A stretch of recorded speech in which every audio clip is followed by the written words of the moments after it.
Hello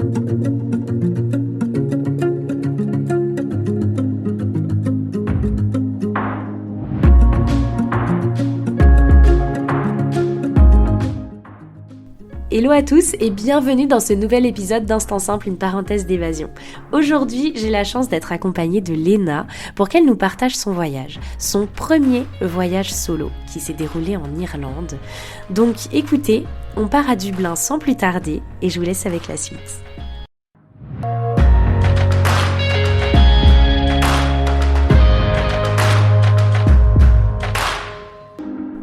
Je suis Lina, coach de vie certifiée et voyageuse solo passionnée. À travers ce podcast, je vous propose chaque mardi un récit de voyage, une anecdote qui a été transformatrice pour moi ou l'un des invités.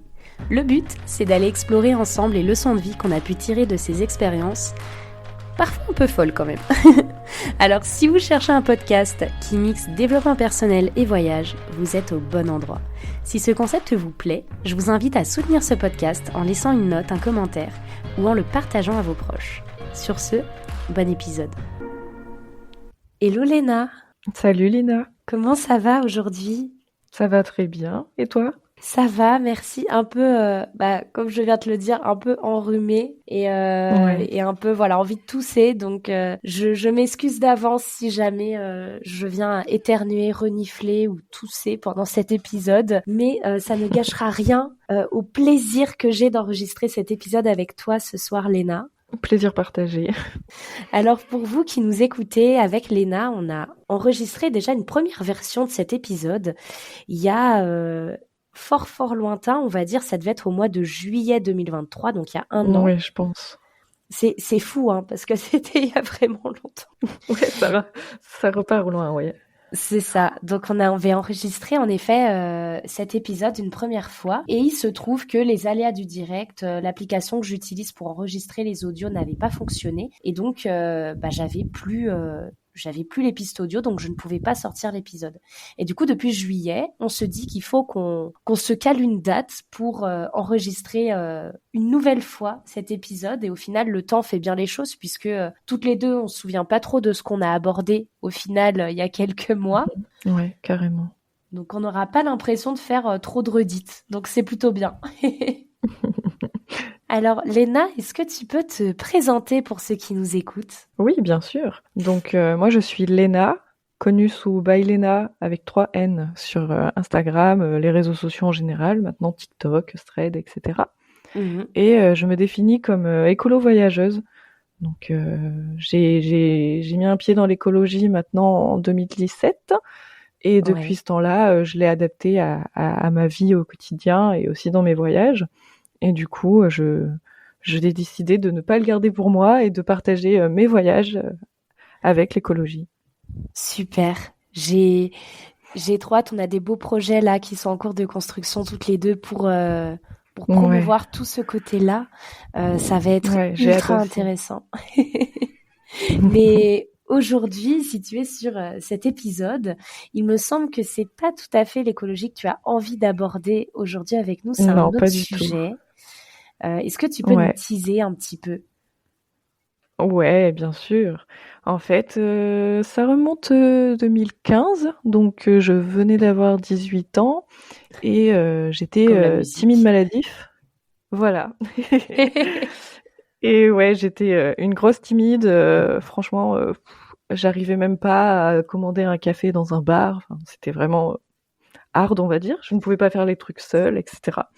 Ouais. Et mes parents étant séparés, je voulais éviter la période des vacances où je fais quelques jours chez l'un, quelques jours chez l'autre. Et j'ai décidé de leur demander de partir 3 mois toute seule à l'étranger dans une école. Alors oui, je suis un peu sadique pour le coup. À la place des grandes vacances, j'ai voulu aller à l'école. Bon, finalement, c'était vraiment super. Je voulais partir en Australie. J'ai toujours rêvé de partir en Australie. Bon, j'y suis jamais allée pour le moment, mais voilà. Ma mère m'a dit que c'était trop loin. Oh, j'aimerais bien un jour, ouais, clairement. Mais du coup, ma mère m'a dit que c'était trop loin, donc j'ai voulu faire Cape Town en Afrique du Sud, et mon père m'a dit non, que c'était trop dangereux. Après, je peux comprendre, j'étais toute seule, hein. Et du coup, mon choix s'est arrêté sur Dublin, en Irlande. Mes parents pouvaient intervenir à tout moment s'il y avait quoi que ce soit, et puis j'étais pas si loin, quoi. Et voilà. Génial. Et Donc là, c'était dans mon cet premier voyage solo. Ok, donc cet épisode, ça va être l'histoire de ce premier voyage solo à Dublin, c'est ça? Voilà, c'est ça. Pour Trop une timide bien. maladif. Ah mais je te rejoins tellement sur le côté timide maladive, genre c'est...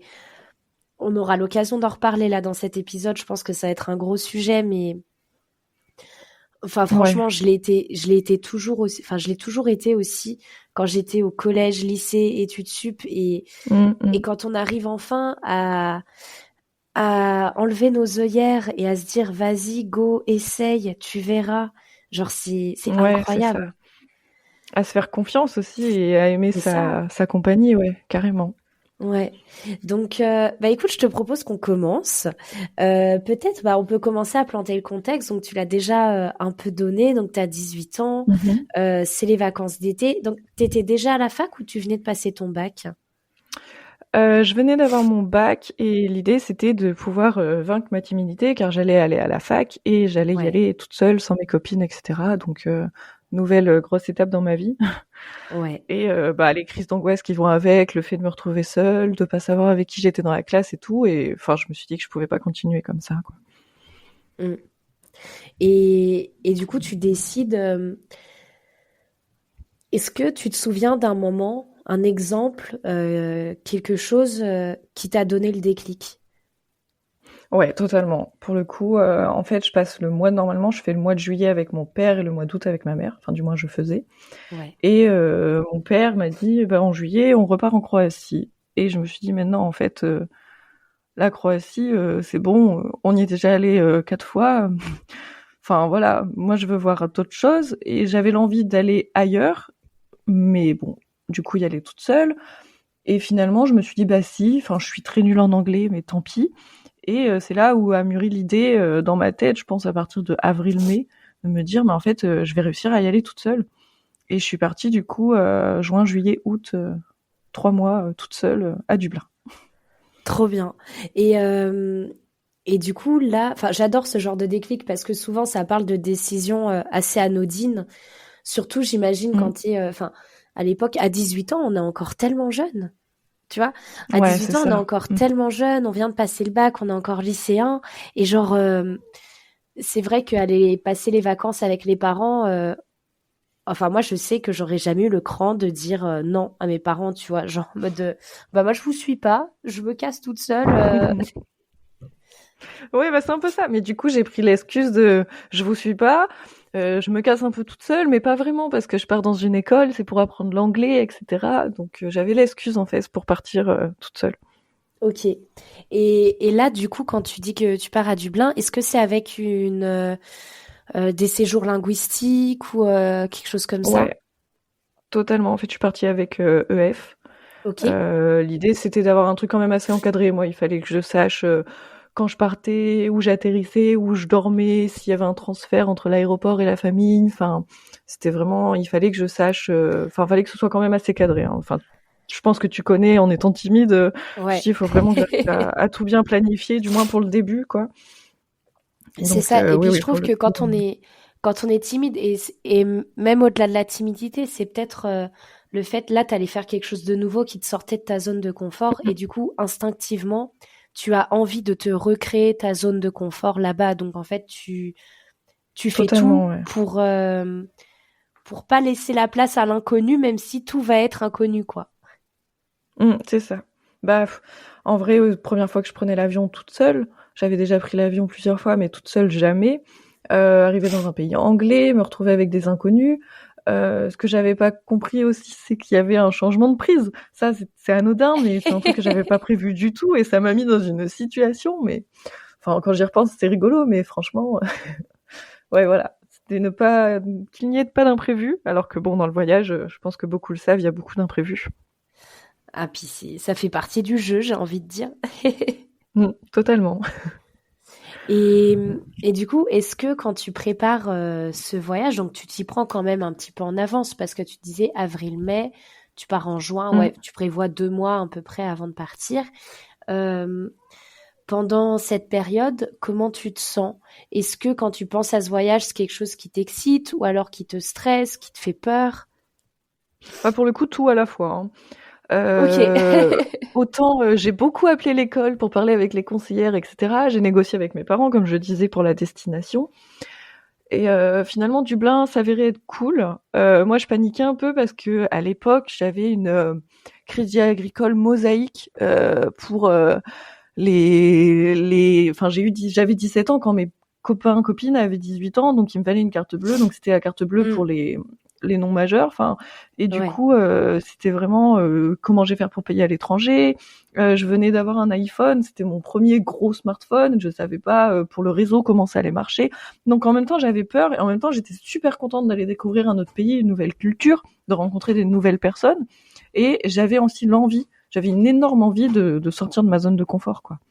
De pouvoir Ouais. passer cette barrière de la timidité en vrai, me cachait la vie au quotidien, donc j'avais vraiment envie de partir de ça, en fait.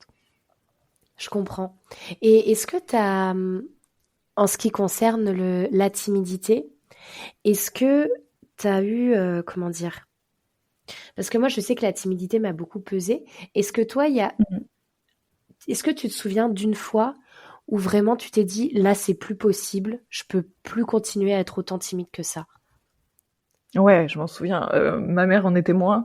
Euh, C'était visite du campus pour la fac et bah, du coup toute seule. Donc c'était une journée d'intégration où bah, tu te rejoins avec toutes les classes qui vont être ta promo et tu fais la visite, tu manges à la cantine, enfin à la cantine au resto U et tout.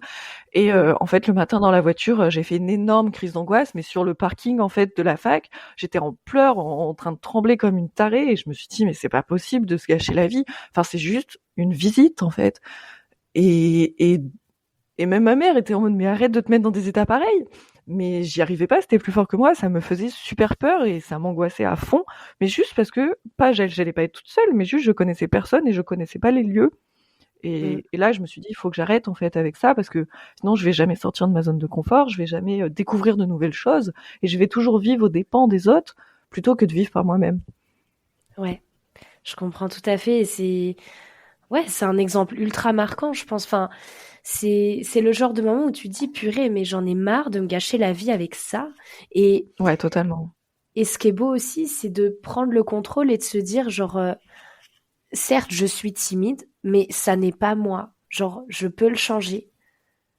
Ouais, mm, Parce que certaines carrément. personnes, tu sais, j'ai l'impression, ils voient la timidité comme, bon, bah, je suis timide, voilà, je suis née comme ça, c'est la vie, tu sais, c'est un diagnostic médical, le truc, tu vois, c'est une maladie Ouais, c'est ça. incurable. Et Je suis totalement d'accord sur ça pour le coup. Tant pis, il faut que je vive avec. ouais, c'est Non, ça. il y a une personne derrière la timidité quand même. Ouais, et du coup, là, donc, on pose le décor. Comment se passe le départ? Quand tes parents, j'imagine, t'emmènent à l'aéroport? Ouais, alors déjà, je pars pas avec mes parents parce que les deux n'étaient pas dispo. J'avais fait une petite anecdote, j'avais fait une valise énorme et j'avais emmené vraiment tout. Mais quand je dis que j'avais emmené tout, genre les paquets de mouchoirs, j'avais emmené des maxi bouteilles de shampoing et d'après-shampoing en mode il y en a pas là-bas. Alors que si, mais c'était juste mon Ouais, côté prévoir pour pas être dans l'inconnu, quoi. ouais, Et c'est je me suis arrivée à l'aéroport, je suis partie avec des amis en fait. J'avais un ami qui partait justement en Croatie et qui prenait l'avion quelques heures avant moi, donc du coup j'attendais avec lui et je partais plus tard. Et je passe à ma valise et le monsieur au checkpoint il me fait mais non en fait vous avez 30 enfin vous avez je sais plus genre 3 kilos de trop un truc, j'ai dû payer genre quasiment 50 € de plus parce que ma valise était trop grosse, mais je m'en fiche, je suis prête à payer tout pour que ça passe. pour que mon shampoing Et soit avec moi, tu... donc bon voilà. Mais j'avais peur. J'étais super excitée, mais j'avais peur. Mais c'est passé. Je me souviens avoir mangé tranquillement à l'aéroport toute seule et me dire c'est bon, là, Léna, t'y es. Vas-y, fonce quoi. Maintenant, tu Ouais, recules plus et puis tu peux montrer à tout le monde que tu peux y arriver. Parce que même ma sœur n'était pas. Enfin, quand on était dans les magasins, qu'il fallait demander une taille ou qu'il fallait faire un truc, c'était elle que j'envoyais le faire. Enfin, et même ma sœur se disait c'est impossible, elle va jamais s'en sortir. Mais finalement, si. ok. Parce que justement, ouais, ton entourage, comment ils ont vu ça? Genre, ils te soutenaient dans cette démarche? Ben, oui, enfin oui, pour le coup, oui.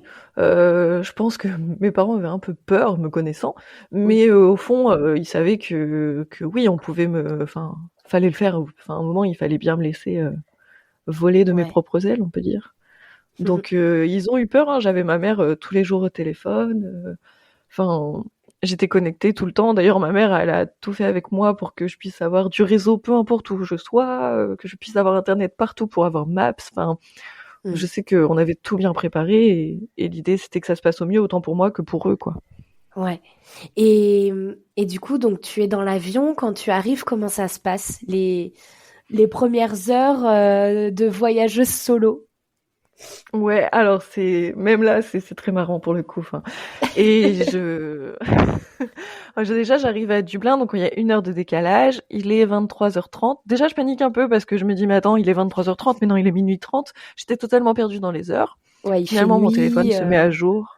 Ouais, c'est ça, il fait totalement nuit et tout. Moi, j'avais prévu les choses, enfin, on avait prévu, et j'avais pris le transfert en fait de l'aéroport à la famille. Et du coup, je devais trouver le monsieur, le transfert, le monsieur du Mm. transfert. Et j'étais mais paniquée, genre. Pourtant l'aéroport de Dublin est tout petit, hein. Mais j'étais bon, il faut que je trouve, faut que je trouve. Et je paniquais un peu. Et au bout d'un moment, je me suis dit mais non, stop. Tu regardes bien, il va avoir une pancarte, etc. Donc en effet, il avait une pancarte. Il fallait autant de, je crois, il y avait des Portugais qui arrivaient en même temps. Donc on attendait un peu tout le monde. On était bien 5 à prendre le transfert Ouais. et c'était ouais tard la nuit, enfin la nuit 23h30 quand même. Et moi je me souviens qu'il parle avec un accent super étrange, enfin l'accent irlandais est quand même très Oui, gros voilà. quoi. Et j'étais pas prête.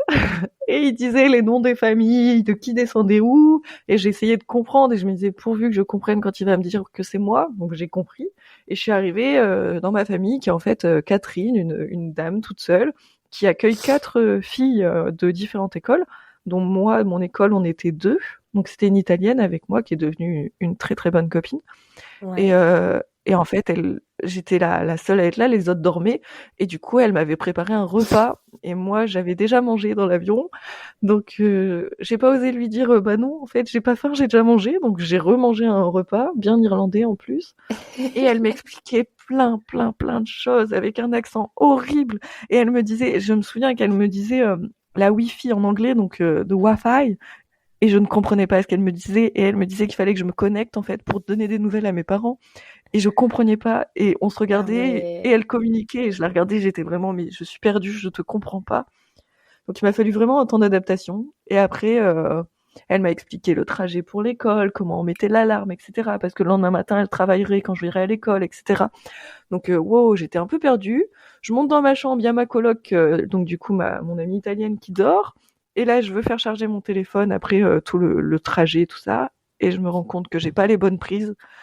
Et je me Ouais, couche le et je me dis, mais détail c'est quoi? que tu n'avais pas Ah prévu. ouais, non, mais vraiment. Oh, je me suis couchée, je me suis dit, mais c'est quoi ce délire? Mais dans quoi je suis partie? Mais quelle idée j'ai eue là? Mais et puis après, je me suis dit, c'est pas grave, Léna. Moi, je suis un peu insomniaque, hein, je me fais un peu des nœuds au cerveau pour rien. Et je me suis dit, tant pis, c'est pas grave, maintenant t'y es. Donc c'est bon, t'y vas à fond. Et tant pis, tu verras pour l'adaptateur demain. Et puis t'es pas la seule à aller à l'école et ça va le faire.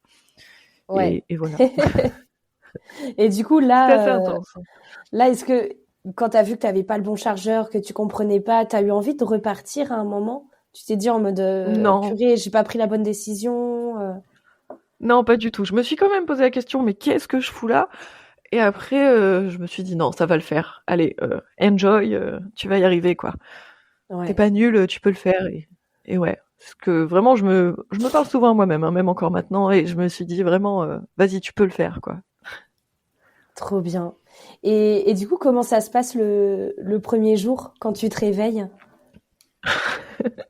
Alors le premier jour, bah du coup, face à mon amie italienne, qui était pas mon amie, qui était une inconnue pour le coup. Donc on se réveille toutes les deux, l'une en face de l'autre, dans notre lit simple.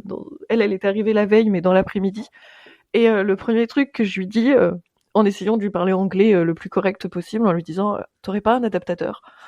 Et elle me dit si, pas de souci, j'en ai au moins 4, je t'en passe un. Je dis bon, parfait. Et après on commence à parler, je me rends compte qu'elle parle super bien. Pour le coup, elle faisait des études de langue, elle est devenue traductrice, donc elle était Ah quasiment oui, bilingue en anglais. ouais. Donc elle m'a beaucoup aidée, hein, pour le coup, ça c'est incroyable. Et j'ai eu vraiment de la chance de l'avoir pour le coup. On s'est levées toutes seules, toutes les deux. S'est fait un petit déjeuner toutes les deux dans une maison qu'on apprend à connaître du coup. Et on est parti à l'école selon les directives de Catherine la veille qu'on a essayé de comprendre. Et on s'est perdu sur le chemin de l'école. Il y avait un gros bus à prendre. Les bus de Dublin, pour ceux qui savent, mais ceux qui savent pas, c'est des bus à 2 étages qui en font Ok. un peu à leur tête pour le coup. C'est des grands bus jaunes et bleus qu'en font qu'à leur tête. Genre, ils avancent super vite, ils passent n'importe où. Ils vont, franchement, si tu leur fais pas un signe, ils s'arrêtent pas. Ils sont jamais dans les horaires. Enfin, c'est très marrant. Et nous, en fait, on est resté collés au chauffeur en lui disant, on va là, tu peux nous descendre proche, on va là et tout. Et il était très gentil, il nous a descendu. Bon, on avait quand même un parc à traverser, donc Saint Stephen's Green Park. Et on s'est perdu, malgré qu'on ait, moi j'avais prévu les city cards et tout, j'avais vraiment tout pris, les guides et tous les maps et tout. Et on cherchait l'école, on la trouvait pas et tout. Et à un moment, sur la route, on croise un mec qui siffle et tout, et qui demande à tout le monde Fitzwilliam Square, Fitzwilliam Square et tout. Et on lui dit tu vas aussi à Fitzwilliam Square? Et il nous fait oui, oui, bah je suis à l'école là-bas, mais je suis perdu. Et c'était Louis, du coup, un super pote maintenant, un Belge, qui était tout autant perdu que nous. Et finalement, on a trouvé notre chemin tous les trois, et c'était très marrant. Enfin, Ah, c'est là trop. où je me suis dit, mais je suis trop contente d'être sortie de ma zone de confort et d'avoir rencontré des gens qui aujourd'hui sont super importants pour moi, quoi. Et les personnes que tu rencontres, comme cette Italienne et ce Belge, Ce Belge, euh, ouais. ouais, ce Louis, est-ce que, enfin, comment tu les abordes? Est-ce que tu as cette peur, tu sais, qu'on peut avoir, nous, en France, à aborder une nouvelle personne comme ça, à parler, surtout quand on est timide? Tu vois, c'est vrai que c'est compliqué. Ah bah Comment tu te carrément. sens quand tu fais leur connaissance? Bah, pour le coup, à Dublin, faut savoir que les gens, enfin ouais, en Irlande en général, c'est ce que j'aime avec ce pays surtout, c'est la population, comment elle est prête à aider. Si elle a un soupçon que tu es, enfin, que t'as un problème, que t'as besoin d'aide, tout de suite ils vont demander, tout de suite ils vont essayer de t'aider, ils vont te protéger, ils vont tout faire. Et du coup, je sais pas, il y a une ambiance qui fait que bah t'as envie d'aller vers les gens. Et Louis, je sais pas, il était tellement ouvert, tellement chill. Il est comme ça de base de toute manière. C'était pas son premier voyage tout seul, donc il savait ce qu'il faisait. Et il était tellement chill sur le trottoir que bah j'ai même pas hésité une seconde en fait à lui poser la question. Et vu qu'il parlait français, bah ça a cassé tout de suite la timidité en fait. Et ça a été vraiment Ouais. la première grosse rencontre non timide, on va dire.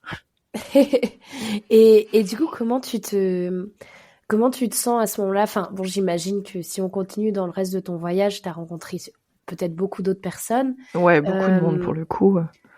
est-ce que tu arrives, à des moments à sortir, on va dire, à sortir un peu de ta tête et à te dire, purée, mais c'est fou, je suis vraiment pas timide là, je me sens pas timide, je vais vers les autres. Ouais, bah il y a plusieurs choses, hein. En fait, on fait cours, donc on a tous des modules différents, des cours différents.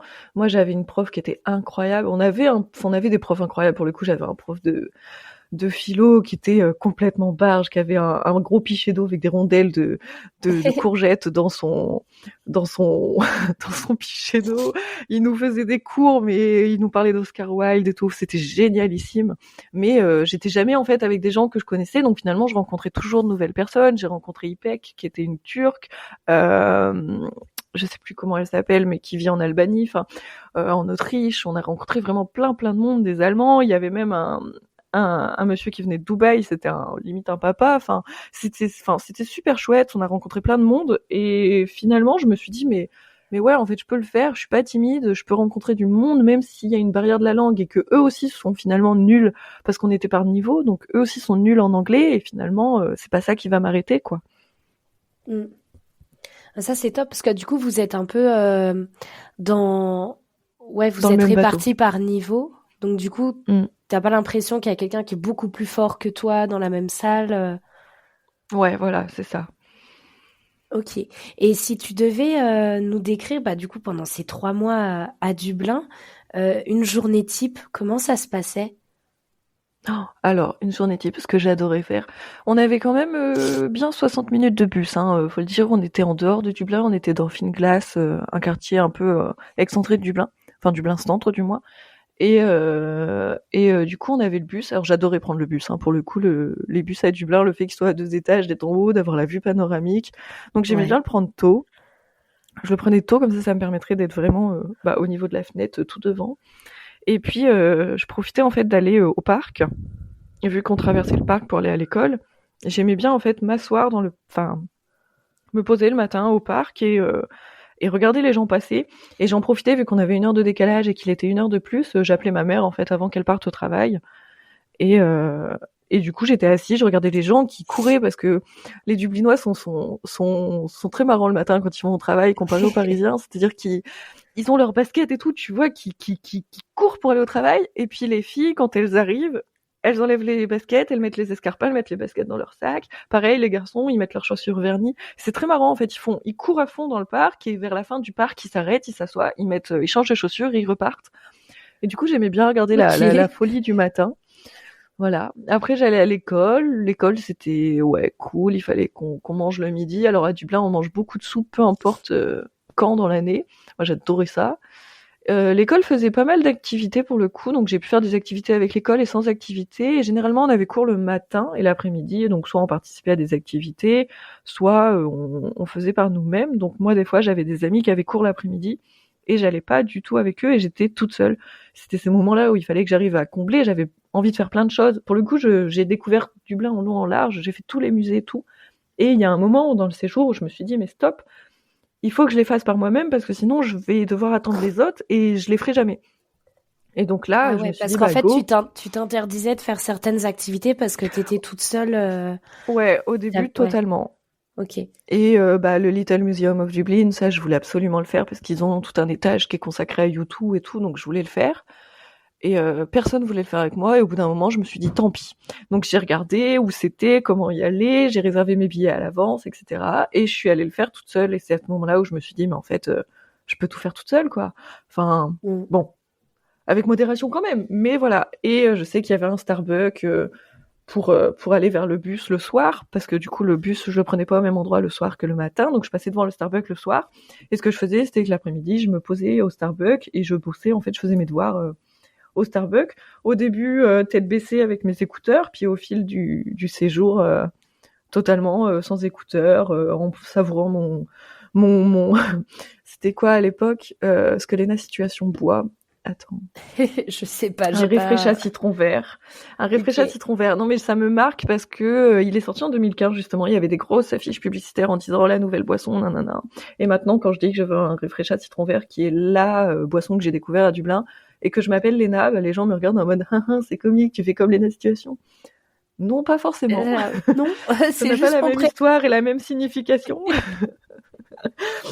Donc bon, voilà. Mais bon, avec le temps, finalement, je suis sortie de ma bulle, en gros, on va dire, et j'ai appris à faire les choses par moi-même. Et du coup, une journée type, c'était vraiment aller à l'école, rencontrer du monde, et l'après-midi, sinon, faire des choses par moi-même ou avec des amis, et vivre un peu à mon rythme, en fait, finalement. Et est-ce qu'il y a des moments où... Est-ce que tu as eu des moments de down? Ouais, un peu. Hein. J'avoue, ce qui faisait bizarre, c'est que moi, j'étais là-bas pour une grande période et qu'il y en avait, comme Louis, par exemple, qui restait que 2 semaines. Ma coloc, Jenny, est restée, du coup, mon amie italienne, est restée 1 mois et demi. Donc, elle est partie. Après, il n'y a pas eu vraiment d'autres colocs qui sont passés. Il y a eu une fille qui est passée. Je pourrais même pas te redire le nom tellement elle était jamais là. Enfin, du coup, ça fait un peu bizarre de se dire... Surtout qu'avec Jenny, on avait trouvé une super alchimie. Enfin, encore maintenant, on est super potes, on essaie de se voir tous les ans, etc. Et avec Catherine, du coup, notre famille d'accueil, on se faisait des soirées devant la télé, on se ferait des fois, c'était Catherine qui nous faisait des repas spécial Irlande, elle nous a fait une soirée italienne, enfin, j'ai fait une soirée française. Enfin, on faisait vraiment des choses vraiment tous ensemble. Et c'était chouette. Et ouais, mes moments de danse, ça a été vraiment, quand les amis que je me suis fait, qui étaient devenus très importants pour moi, commençaient à partir, et à la fin, il restait plus que moi. Donc ça faisait bizarre pour le coup. Et du coup, tu le vivais comment? T'avais envie de rentrer à la fin? À la fin, j'ai eu envie de rentrer, ouais. Enfin, ça faisait 3 mois. Le temps irlandais et le temps irlandais, hein, clairement. Oui, t'as pas beaucoup bronzé, j'imagine. Ah non, pas du tout. Enfin, j'avais emmené des shorts, des robes et tout, et je les ai pas mis. Bon, parce que je suis française, je pense, parce que les Irlandaises, pour le coup, elles ont pas froid du tout. J'ai appris à aimer la pluie parce que malgré tout, on a raison. En Irlande, c'est le pays des arcs-en-ciel. C'est pour une bonne raison. C'est parce que les nuages s'arrêtent pour pleuvoir en fait et ils repartent et du coup il y a le soleil et il y a les arcs-en-ciel. Donc c'est pas mal, hein, mais par contre il n'y a pas une journée sans pluie quoi. Donc faut toujours avoir soit un sweat à capuche ou un kawaii ou un parapluie avec soi. Les Irlandais sont habitués totalement pour le coup, hein. Mais ouais, au bout d'un moment, j'avoue, j'avais envie de rentrer, j'avais envie de retrouver la culture française, même si je suis très attachée maintenant à la culture irlandaise, hein, j'adore ce pays maintenant. Mais ma mère était au Cap Ferré et elle m'a dit quand tu rentres, tu nous rejoins. Ah oui, pourquoi pas. Là, pour le coup, pas de souci. Donc bon, après, j'ai fait mes 3 mois. Hein. Je suis rentrée fin août et j'ai rejoint tout le monde en vacances du coup. Mais à la fin, ouais. Et quand tu es rentrée, comment tu t'es sentie? Ben, beaucoup mieux, beaucoup plus sereine et surtout beaucoup plus libre. C'est incroyable cette sensation. Genre là, j'étais entourée de ma famille, de mon demi-frère qui a 1 an de moins que moi, avec qui je sortais le soir, etc. Et en fait, finalement, j'étais en mode mais même si t'es pas là, je suis capable de sortir en fait. J'y arrive maintenant, c'est bon. J'ai plus de barrières, j'ai plus de peur, même si je les avais quand même. J'avais trouvé comment me les enlever quand j'étais face à ces barrières en fait, et du coup beaucoup plus libre en fait. Et est-ce que tu te considérais encore comme timide? Ouais. Je pense encore quelques années. Hein. Là, ça fait maintenant plus du tout, mais avant, ouais. Encore un peu timide, mais beaucoup plus libre. Et tes proches, ils t'ont trouvé changé? Bah, c'est une bonne question parce que je leur ai jamais demandé. Ok. Mais bah maintenant, je sais que ma mère, elle me dirait, enfin, quand je passe des week-ends toute seule, enfin maintenant je voyage toute seule aussi, et elle me dit mais ça va, tu t'ennuies pas? Je dis, bah non, pourquoi je m'ennuierais? Je suis bien. Là, je sais que bah ma mère est venue passer une journée et je l'ai rejoint aux Invalides et j'ai marché de chez moi jusqu'aux Invalides toute seule. Je suis allée manger toute seule, etc. Et elle m'a dit mais t'allais manger toute seule? Bah oui, j'avais faim. Donc ouais, ça reste encore un peu confus, surtout pour les personnes qui ne font pas les choses toutes seules. Mais moi maintenant, je suis totalement sereine avec ça et c'est vrai que je devrais demander un peu à mon entourage comment ils me voient par rapport à ça. Et si tu devais donner, je sais pas, peut-être les 3 leçons qui ont fait que ce voyage t'a vraiment marqué, ça serait quoi? Est-ce qu'aujourd'hui tu repenses encore souvent à ce voyage? Ouais. Ah ouais, pour le coup, souvent. Ouais. Enfin, j'ai déjà l'Irlande, enfin la leçon, le fait d'avoir découvert ce pays, enfin les gens, comment ils sont accueillants, ils sont chaleureux, comment ils t'aident, et t'as pas ce sentiment de dire t'es une Française, enfin t'es pas de notre culture, t'es pas de chez nous, pas du tout en fait. Enfin c'est vraiment ouais déjà comment ils t'incluent en fait parmi eux. Enfin, c'est pour ça que j'aime l'Irlande. Enfin, je pourrais y vivre, hein, clairement, je le dis. J'ai besoin d'y aller quand même assez régulièrement. Et après, si le fait d'apprendre à aimer sa compagnie, clairement, d'aller maintenant au cinéma toute seule. J'ai commencé quand même à un gros niveau, c'est-à-dire que j'ai commencé à aller au cinéma toute seule en anglais à Dublin sans les sous-titres. Ah oui, donc, c'est pas voilà. le step le plus simple. Hein. Non, c'est ça. Bon, après, je suis allée voir Les Mignons, je crois, et vice-versa, qui est du coup Inside Out. Enfin, donc c'était des Disney, c'était plutôt simple, hein, mais oui, enfin, apprendre à aimer sa propre compagnie et à faire les choses par soi-même. Donc à Dublin, je crois que j'ai jamais fait vraiment de resto toute seule parce que j'ai voulu plutôt faire du à emporter ou prendre juste un café. Mais maintenant, les restos, aucun souci pour y aller toute seule. Ouais, faire les choses par moi-même et ne plus mettre de barrières. Et quel conseil, tu penses, tu donnerais à la Léna d'avant ou à quelqu'un parce que je suis sûre qu'il y a tellement de personnes qui nous écoutent là qui sont peut-être encore dans cette situation du coup de timidité maladive. Qu'est-ce que tu dirais à ces personnes? De vaincre ça, bon, c'est pas facile, hein, c'est facile à dire, mais pas forcément facile à faire. Mais de se dire que après, c'est forcément mieux. On sort de sa zone de confort, on apprend des choses. Enfin, moi, après, je suis curieuse de nature, donc du coup, ça m'a facilité la chose. Mais pouvoir se dire que ouais, ça libère. Le fait d'avoir confiance en soi aussi, parce qu'il faut savoir que quand j'étais timide maladive, j'avais pas du tout confiance en moi. Enfin, les périodes collège, lycée, tout ça font que j'ai pas du tout eu confiance en moi. Et je me suis dit, mais en fait, faut que j'apprenne à me faire confiance. Je suis partie quand même dans un pays où on parlait pas français. Donc l'idée, c'était d'y arriver malgré tout et d'apprendre à se faire confiance. Enfin, je me suis fait comprendre alors que je parlais pas bien anglais dans un pays qui parle très bien anglais avec un accent horrible. Enfin, se faire confiance et passer ses barrières en fait. Ce serait la plus grosse, le plus gros conseil que j'aurais à donner.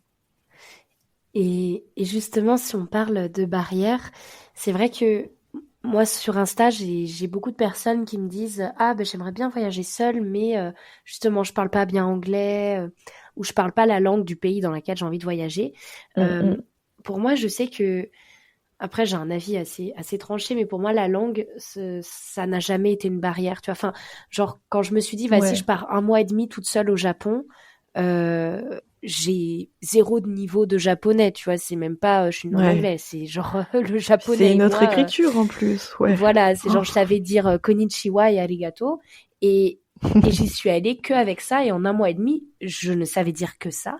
Et en fait, quand j'y suis allée, à aucun moment j'ai eu cette peur de je vais pas me faire comprendre. Enfin, moi, je pars du principe qu'on peut toujours réussir à se faire comprendre. Mais toi, quel est ton avis justement sur des personnes qui peuvent bloquer à cause de la langue, justement? Qu'est-ce que tu leur dirais?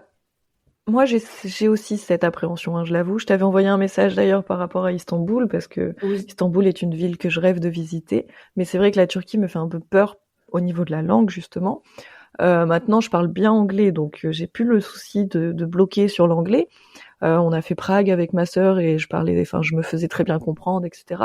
Mais finalement, quand je suis allée à Dublin, j'avais un niveau anglais qui était catastrophique, vraiment catastrophique. Au début, j'ai paniqué. Hein. Je me suis vraiment dit que j'arriverais pas à me faire comprendre, que c'était horrible, les Irlandais, c'était trop compliqué.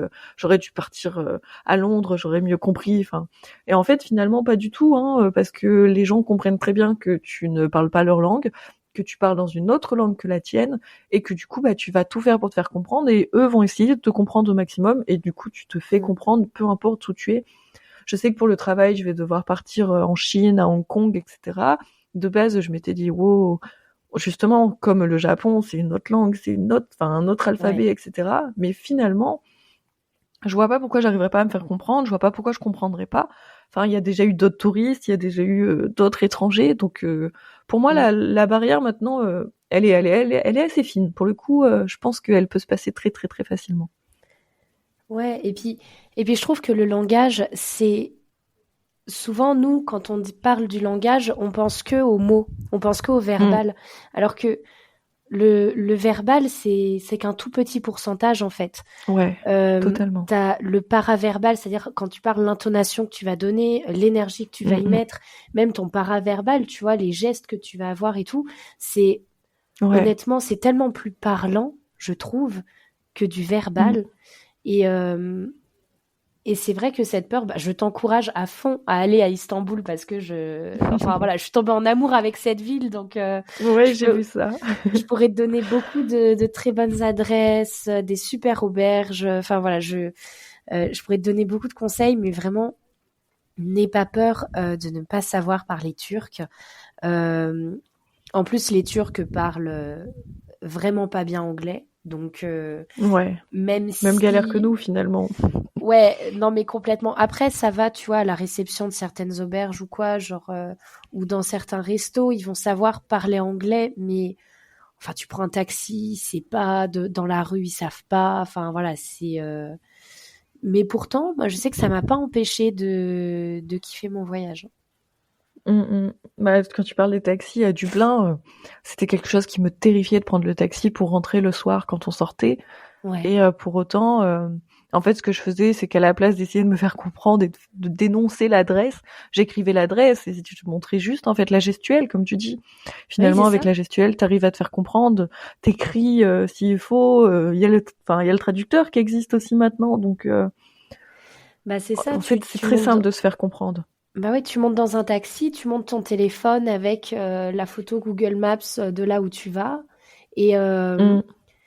et je pars du principe que même si tu parles pas avec le chauffeur, il y a un sourire, il y a un merci, tu vois, Ouais, totalement. il y a quand même il y a toute cette attitude de paraverbal qui, Mm. c'est pas parce que tu parles pas la langue que t'es un gros con, tu vois, et que, Ouais, je suis totalement d'accord. tu vois, tu peux être sympa avec les commerçants et tout, juste en agissant Oui. de la bonne façon. Ah oui, bah clairement, on a eu cette expérience-là du coup avec mon copain. Ce qu'on a fait du coup, j'ai voulu lui faire visiter l'Irlande, donc on a fait un énorme road trip de 2 mois en faisant le tour de l'Irlande par les côtes, et on s'est Super. retrouvé au fin fond de l'Irlande, tout au fond des côtes là, dans l'Irlande du Nord et tout. Et la dame de l'épicerie, il y avait une tempête dehors, enfin le climat était ouf. Et épicerie perdue au milieu de nulle part, dans un petit village paumé au milieu de nulle part. Enfin, et elle nous parle, mais je pense qu'elle parlait gaélique en fait. Et elle nous parle, Ah. elle nous parle, elle nous parle. Et on la regardait et on lui faisait des signes de tête, l'air de dire on comprend rien du tout. Et à la fin, elle a fini par nous faire un énorme sourire et nous dire bah bonne soirée. On la regardait en mode oui, merci. Et voilà, ça reste des anecdotes. Après, et finalement, cette dame a été contente qu'on vienne la voir, qu'on soit dans son épicerie. Et puis nous, on a été contente de la rencontrer parce qu'aujourd'hui, elle nous a marqué et on s'en souvient encore, quoi. Mm. C'est beau. Est-ce que tu aurais quelque chose d'autre à nous partager? Une anecdote que tu as vécue pendant ce voyage solo? Euh, un dernier conseil que tu aurais envie de donner? Ou voilà. Anecdote, non, pas forcément. Par contre, en conseil, ouais, je dirais de toujours croire en soi, de toujours pousser et d'essayer de réaliser ses rêves au maximum. Génial. C'est beau. C'est une C'est mon belle. mantra, hein. Eh ben, c'est un très beau mantra et c'est une très belle phrase, je trouve, pour clôturer cet épisode, de montrer que tout est possible et que tu peux être timide maladive et faire un voyage solo et que ça se passe bien. Ouais, totalement. Donc, bah écoute, merci à toi, Léna. Merci Lina de m'avoir invitée, c'était chouette. Je mettrai toutes les informations. Voilà, si vous voulez retrouver Léna dans ses aventures d'écolo Ouais, bien voyageuse, sûr. voilà, je mettrai tout ton Mm. Insta, ton thread, enfin tous les trucs qui vont bien dans la barre de description. Comme ça, Mhm. ils Ouais, pourront et aller puis bon, j'ai voir pas ton travail. partagé grand-chose, j'ai pas partagé énormément sur l'Irlande sur mon compte parce que ça date d'avant mon Instagram, mais Mm. qu'ils hésitent, enfin que personne n'hésite à me poser des questions sur l'Irlande pour le coup. Je dirais que je suis un peu une carte de l'Irlande mentale. Je peux donner des conseils, des restos, des tips, des endroits moins connus. Enfin voilà. Et ben Et c'est je le c'est ferai bon avec à savoir. plaisir. C'est bon à savoir. Je vais peut-être voilà, je te donne les conseils d'Istanbul et tu me donnes les conseils d'Irlande. Ça me va bien. Ouais, pas de souci, avec plaisir. En tout cas, moi j'ai trop kiffé vraiment enregistrer cet épisode avec toi et je serais très heureuse aussi de t'accueillir dans un autre épisode où on pourrait cette fois-ci aborder peut-être le principe d'écolo voyageuse justement. Ouais, carrément. Et Avec plaisir. J'en serais ravie pour le coup. eh ben, écoute, on va essayer de se programmer un nouvel épisode de podcast, de préférence avant l'année prochaine. Ouais. Oui, qu'on attende pas un an. C'est ça. Merci à toi. Ouais. Merci Lina.